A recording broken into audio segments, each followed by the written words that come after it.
Nesta tarde, o tema, como os irmãos já sabem, é a saúde emocional e espiritual das crianças. E antes de nós começarmos a falar propriamente dito no assunto, eu gostava que me acompanhassem num versículo que se encontra no livro de Provérbios, capítulo 22 e o verso 6.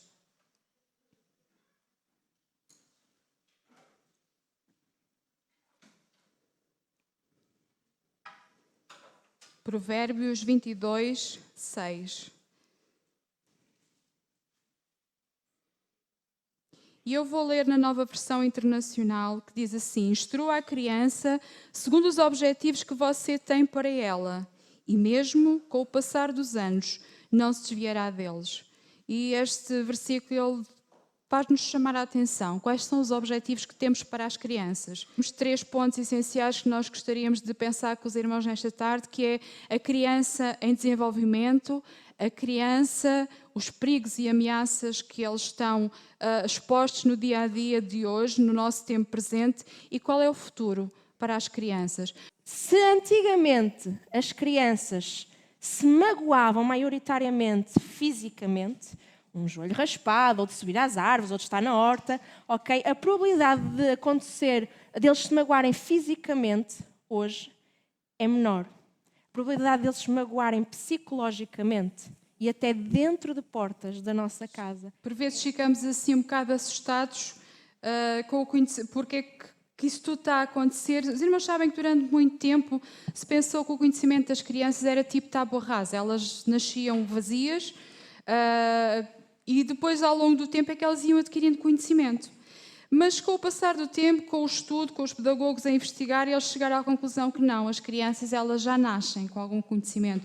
Aliás, já está provado que elas ainda na barriga da mãe, elas já conhecem a voz do pai, já reagem aos sons, já se assustam, e há crianças que já nascem muito nervosas. Porquê? Porque se a mãe tem uma vida agitada, uma vida cheia de traumas, cheia de problemas, isso já vai afetar psicologicamente a criança. Ou seja, elas já nascem com base emocional. Não são simplesmente um espaço vazio que depois vai começando a ser preenchido. Mamães presentes e pessoas que tenham bebés ao seu cuidado ou que tenham contacto com alguns bebés, conseguem ver neles logo uma reação de quando estão zangados, não é? Barriga vazia, o que é que eles fazem? Exatamente. Se têm a fralda suja, o que é que eles fazem? Choram. Mas se eles bebem um leitinho ou se tira a fralda suja, uma sensação agradável, eles conseguem sentir isto. Ao longo do tempo e à medida que eles desenvolvem outro tipo de emoções, outro tipo de sentimentos vão sendo desenvolvidos, eles sentem alegria, eles sentem raiva, eles ficam surpreendidos. Mais tarde, por volta dos 2 ou 3 anos, começam a ter emoções que têm a ver com a consciência de si mesmos, de quem são, como a vergonha, ficar com vergonha de fazer isto ou fazer aquilo. Ou seja, há toda uma base emocional que é feita, que é criada desde o ventre da mãe ao longo dos primeiros meses. Não só quando eles são mais crescidos, mas logo desde a primeira infância. A criança define logo ali como é que vai fazer a sua gestão emocional ao longo da sua vida, seja em jovens, seja em adulto, por aí fora. Mas quando nós olhamos para a Bíblia, quando nós olhamos para a Palavra de Deus, muito antes dos pedagogos estudarem, muito antes deles investigarem, muito antes de chegar a estas conclusões, e convido os irmãos a irem comigo a Deuteronômio, capítulo 11, e nós vamos ler 2 versículos.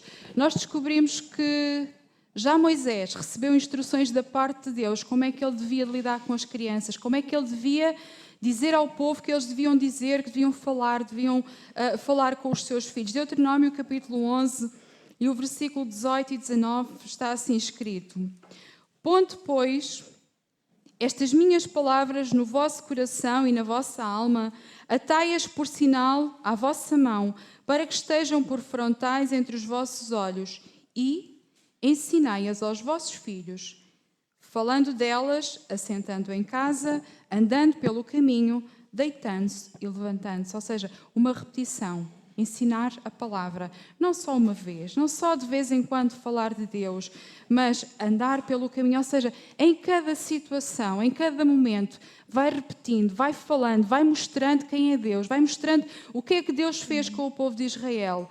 Então, nós descobrimos que não foram os pedagogos que descobriram o desenvolvimento da criança, mas foi assim que Deus criou e que já deixou instruções para que nós lidássemos assim com elas. Até aos 5 anos nós notamos algumas características muito importantes. A criança, ela é muito curiosa. Ela quer saber tudo, ela vai procurar tudo. Ela aprende através de mexer. E quantas vezes os irmãos, os pais dizem, não mexas, não vais para ali, não toques. E quando nós viramos costas, onde é que os meninos estão? Estão lá a mexer. Ou nós dissemos para eles não mexerem. Eles precisam de tocar para saber o que é, para aprender. Eles também aprendem a imitar. Quantas vezes damos por eles a imitar exatamente aquilo que nós fazemos? Tendem a imitar, eles aprendem assim. Eles começam, nessa altura, até aos 5 anos, a criar uma base emocional.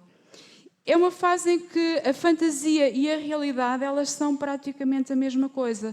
Quantas vezes damos com eles a criar histórias com os seus brinquedos, como se fosse alguém que estivesse ali junto deles. Ouvimos-os numa grande conversa, numa grande lenga-lenga ali com os brinquedos e vamos ver, eles não estão com ninguém, estão simplesmente a criar amigos imaginários que estão ali ao seu lado, porque a realidade e a fantasia ainda fazem ali um bocadinho de junção. Para eles o abstrato é difícil de perceber. Não vale a pena estar a dizer, olha, imagina que aquilo é assim ou sabe. Não, eles não entendem. Não vale a pena. E isto também é importante quando estamos na escola dominical a ensinar as lições. Eles vivem as emoções com muita intensidade e muito rapidamente. É o tempo das birrinhas, de gritar porque quer e bater o pé, mas também se divertem. As gargalhadas que eles dão quando estão animados, quando estão felizes. Eles amam com facilidade quando se sentem também amados, quando sentem que alguém gosta deles. Eles também têm facilidade em demonstrar afetos. Avançando para as idades entre os 6 e os 9 anos, temos uma facilidade maior em compreender o abstrato. Ou seja, se eu conto uma história e preciso que eles percebam que a história inclui uma água muito fria, uma água muito quente ou outro tipo de sensação, eu posso apenas dizer que eles conseguem perceber. Enquanto mais pequeninos, como dizia a irmã Isabel, se calhar precisam de tocar na água para sentir. Existe uma imaturidade emocional nesta idade também. Pais aqui presentes, quando vocês dizem não aos vossos filhos, eles ficam muito sorridentes e muito agradados, não é? Não, pois não. Eles ficam frustrados quando nós dizemos que não, ficam muito frustrados, têm dificuldade em lidar com o medo e a maneira como nós vamos gerir os sims que dizemos e os nãos que dizemos até à faixa etária que a irmã Isabel estava a falar, vai ditar também a partir daqui como é que eles vão lidar com a frustração que sentem quando não têm aquilo que obtêm, que desejam. Já existe algum discernimento entre o certo e o errado, principalmente quando eles estão a fazer jogos e há regras para os jogos. Se o colega não cumpre aquela regra, eles dizem logo, não é assim que se joga, tu não sabes que é assim, assim, assim. E eles já sabem distinguir aquilo que é certo e aquilo que é errado. Também existe uma apreciação pelo sobrenatural. As crianças gostam de conhecer aquilo que é sobrenatural, porque elas veem as plantas a morrer, elas veem, se calhar, os animais de estimação a morrer, elas veem que, se calhar, um familiar já não está mais com eles. Então, eles gostam de perceber, gostam que se possa explicar, e nós, como professores, como pais, como educadores, devemos também explicar esta parte, o que é a morte à luz da Bíblia e o que é que acontece para que eles possam perceber. A partir dos 10 anos, até aos 12 anos, mais ou menos, eles já têm uma grande capacidade de argumentação e discutir. Não vale a pena nós estarmos a dizer é assim porque é assim, e às vezes até nos escutam, sim senhor, e ficam ali muito tensos, à espera que nós acabemos o nosso discurso, e depois, mas eu... Ou seja, eles têm já a mente formada, aquilo que eles acham, para argumentar e para dizer que é daquela maneira. Eles já gostam de estar junto de grupos, já gostam de ter os seus grupos de amigos e para eles, nesta faixa etária, é muito importante ser aceitos pelos colegas da escola, fazerem parte do grupo, estarem ali. Exigem aquilo que eles consideram que é justo. É fácil a irritabilidade, ou seja, as emoções deles nesta fase, até porque as hormonas já começam a ficar um bocadinho alteradas por causa da mudança de idade. Então as emoções, elas às vezes andam ali. Ora, estão lá em cima, são os maiores, conseguem fazer tudo, são os heróis, como estão completamente deprimidos e choram e estão muito desorientados e ficam muito zangados. Mas isto também tem a ver com a instabilidade emocional.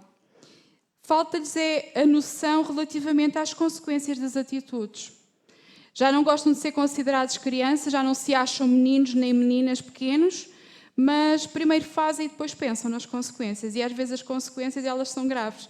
Mas eles ainda não têm esta capacidade de perceber que há atitudes e há coisas que eles fazem que lhes vão trazer consequências O que é graves. que nós podemos fazer no que vamos falar de outros temas, mas em relação aos vídeos que as nossas crianças veem? Eu sei disso na prática. É tão bom chegar a casa e, como temos o jantar para fazer, as coisas para organizar e tudo mais, sentar a criança em frente à televisão, olha, fica aqui um bocadinho, porque eles ficam... Aquilo parece que não existe mais nada. A gente até diz, olha, e eles não veem mais nada à frente, então eles ficam sossegados. Mas está, se calhar, na altura nós sentarmos um bocadinho com eles, analisar o que é que eles estão a ver. Se calhar o aspecto visual até é bonitinho, se calhar os desenhos animados até são agradáveis de se ver, mas depois as verdades que eles ensinam, mas depois o conteúdo verbal, o que é que eles estão a ver. Analisar estas verdades que estão escondidas nesta repetição, escondidas nesta parte mais agradável. Precisamos também pedir uma coisa ao Senhor, e hoje cantávamos a tua graça, a tua graça, a tua graça. Eu preciso mais de ti, irmãos, nós precisamos do Senhor para nos ajudar a discernir. Muitas vezes vão ser viciadas também por estes jogos e acabam por ficar ali só fechados a jogar, só querem jogar, só querem jogar. Mas isto vai afetar o desenvolvimento deles e vai trazer consequências a curto e a médio prazo. Alguns perigos em comum relativamente aos vídeos, relativamente aos jogos, a tudo isto, quase que englobado, a violência extrema, como nós já vimos, que está a ser, como eu já disse, reproduzida nas escolas, imagens e conteúdo visual terrível. Ai, o meu filho não dorme, tem pesadelos. Ai, o meu filho anda com crises de ansiedade. O que é que ele anda a consumir? Alguns pais, depois do retiro de crianças, disseram a mim, à irmã Isabel, ai, já não via o meu filho assim a sorrir, com esse sorriso tão grande há tanto tempo. Tem a ver com o que eles andaram a consumir durante aquela semana. Eles consumiram a palavra de Deus de manhã ao fim da tarde todos os dias. E em casa, o que é que eles estão a consumir? Vai afetá-los também. Hoje perguntamos a uma criança, o que é que quer ser? Quer ser youtuber.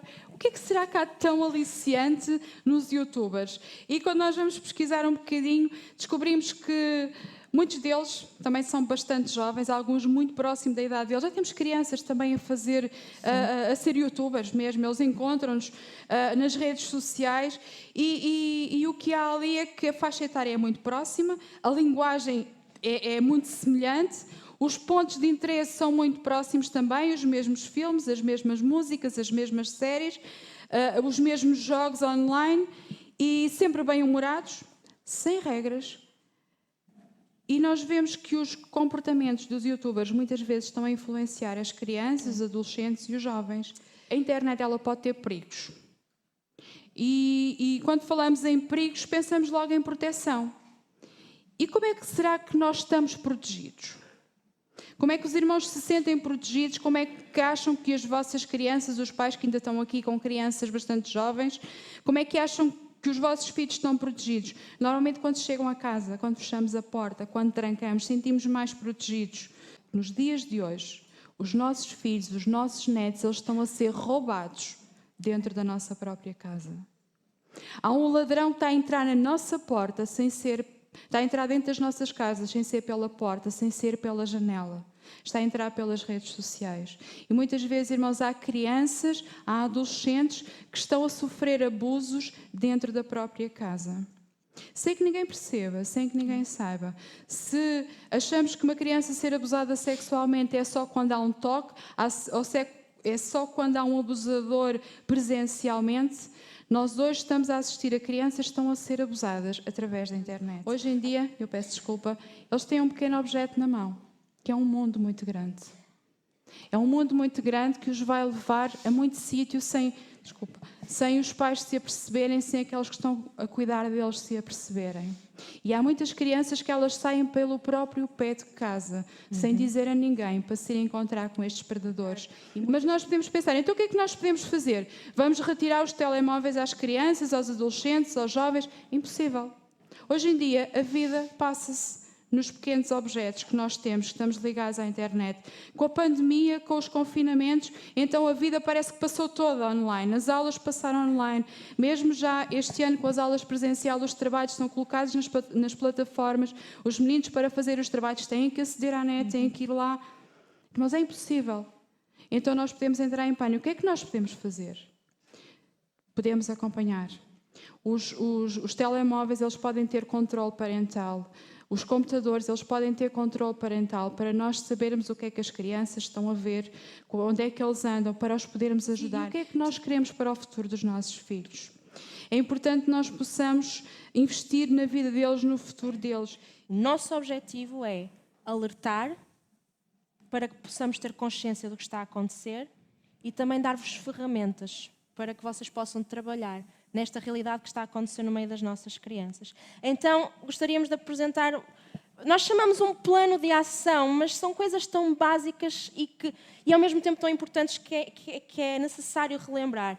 As crianças precisam que pais e professores, e quando eu falar é sempre pais e professores de escola dominical, avós também, que eu sei que alguns de vocês se calhar são os únicos crentes na vossa família e os únicos que podem ensinar as crianças e os vossos netos. Então a primeira coisa que é preciso fazer, nós precisamos de apresentar um evangelho às crianças que não é cor-de-rosa.